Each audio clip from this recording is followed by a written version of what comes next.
баждаг штэ. Тэр шиг одоо өвөр монголчуудын эрхийг хамгийн ихээр зөрчдөг орн бол одоо Монгол улсаа гэдэг өнөөдөр бас дэлхийн даяар одоо яригдж байгаа туйлын харамсалтай байна. Монгол улсад өвөр монголчуудын үнийн эрхийг зөрчиж байгаа нь 10 оноос ихтэй байгаа холбоо зүрээ.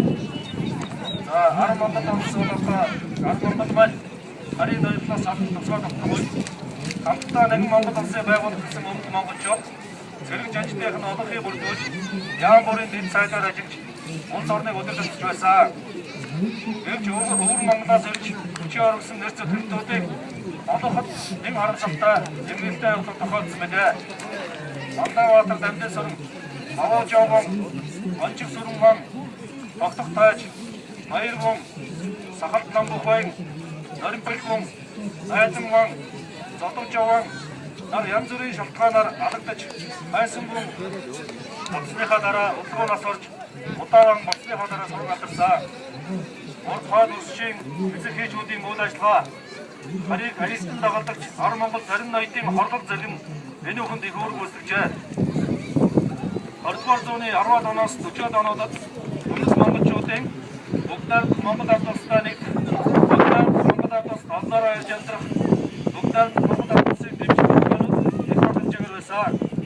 Гэвч тэдний зөвлөлийн төрөмгөөчүүдийн янз бүрийн хэлбэрүүд хүлээж байдаг байсан. Бүх Монгол туурхтыг эсвэл хятад гүрний бүгдээр ингээд нөлөөндөө оруулах зөвлөлтийн ирмэлтүүд ээжлэг утчиж хэрэг хятад зөвлөлтүүдтэй харилцаа сайжруулах холбоотой хятад зөвлөлтүүд нь хүчтэй болгох монголчуудыг хэлбэлдүүлдэг байсан. За үндэс угсаагаа гэсэн сэтгэлтэй цог тэмцэгч дэвжих дондруу хонд Монголын байдлаар хамтан хэлбэлдүүлж байсан.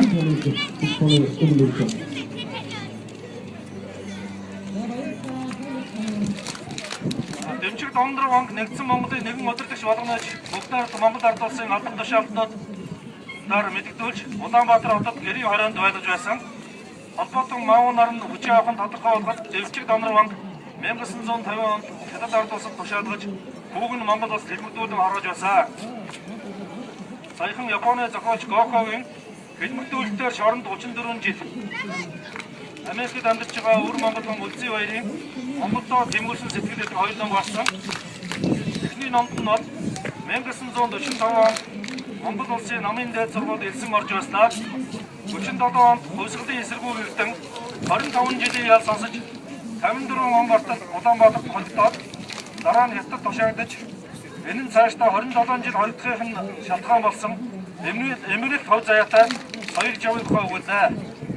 Дараагийн номонд нь хүүхэд насндаа Монгол ард улсыг өдрийн орон мэт санж орж ирсэн ч насан туршдаа хардагдаж сэргэгдэж хожоо хэмээн жичнүүлж гадуур хогтон хогж албан тушаалах авьяа шагнал төрдөх иргэн болох хэрэггүй 2-р сортын хүн байж явсаар сүүлдээ Америкийн нэгдсэн улсын харьяат болсон үлзий баярын тухай өгүүлээ. 97 оны өөрчлөлт байгуулалтын үед өмнөд монголчуудад хандах харгас хандлага Монгол улсад өөрчлөгдсөнгүй. Нэгдсэн үндэсний байгууллагад өвөр Монгол дахь хүний эрхийн байдлыг таниулах гэж Монгол улсад зогтож ирсэн Баатар улаан гэрэл дараг хятад ард улсад тушаасан. Харин 90 оноос хойш арчлалын үед байдал өөрчлөгдсөн.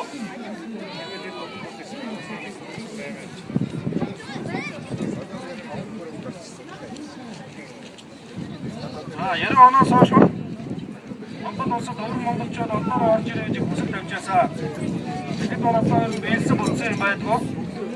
За жишээлбэл одоо Шинжаанаас нэгэн олон айл ирчээд Монгол улсын иргэн болохын хүсэлтэй тавьж байгаад бол ерөөсөө үлээгүй.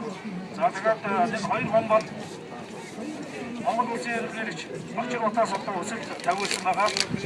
Бачирбат ерөнхийлөгч ахын дэвшилтэнд их тус үзүүлж явсан ачтай өнөөрөнд дамжуулж одоо хичээнгүүлэн хүсэл тавьсан. Бачирбат ерөнхийлөгч зөвшөөрсөн ч түүний биелүүлж чадаагүй. Монгол улсын ерөнхийлөгч хөөцөлдөөд өвөр Монгол хүнийг Монголын иргэн болгож чаддаггүй юу? Одоо ч давтагдж байдаг. 91 он Тайваны өмнөд Монгол 6 гэрвэл Монгол улсад эд суухыг хүсэж бүтээгүй. Америкийн нэгдсэн улсын эрдэмтэн Наранбаатар, Алтан улсын Тайваны эрдэмтэн Хагаан Чулуу нарын өмнөд Монгол гаралтай эрдэмтэд Монгол улсад хөдөлмөр төсөлтэй илэрхийлж мөн хэс зөвшөөрсөн нэгэд Наранбаатар эрдэмтэн $300 мянган үнэтэй лабораторитойгоо ирнэ. Төрөөс цалин дэмжлэг авахгүй гэж байхад зөвшөөрөв. Хүний эрхийн идэвхтэн мөрөн маш их хавчигдаж хавцсан байдалтай Монгол байсан. Суглааж Эрдэнэ баяр бас одоо Монголоос гадагшаа цагаачлаад орсон энэ хоёр хүн бол шивээр орсон болчихсоо. Тэгээд одоо ягаад ч юм хоёулаа тодорхой шалтгаанаар хожим алгацсан байгаа. Монгол олон жилийн турш 89-аас 2000 оны хүртэл одоо аргал чаргалан сууж хөрмөсөн мөрдгийг үнэхээр хүсэж байсан. Гэвч бол одоо тэр санал мөрдөөг Монголын нэг санд ажиллаж байсан сэтгүүлч Бандлыг энд үндэслэлээр баримтлан гаргаж байсан. 2011 оны 5 сарын 30-нд Улаанбаатарт болсон Өвөр Монголыг дэмжих цуглааны дараахан гоонд оролцсон 10 өнөд монгол хүн гадаад улсууд руу дөрвөн оцсон.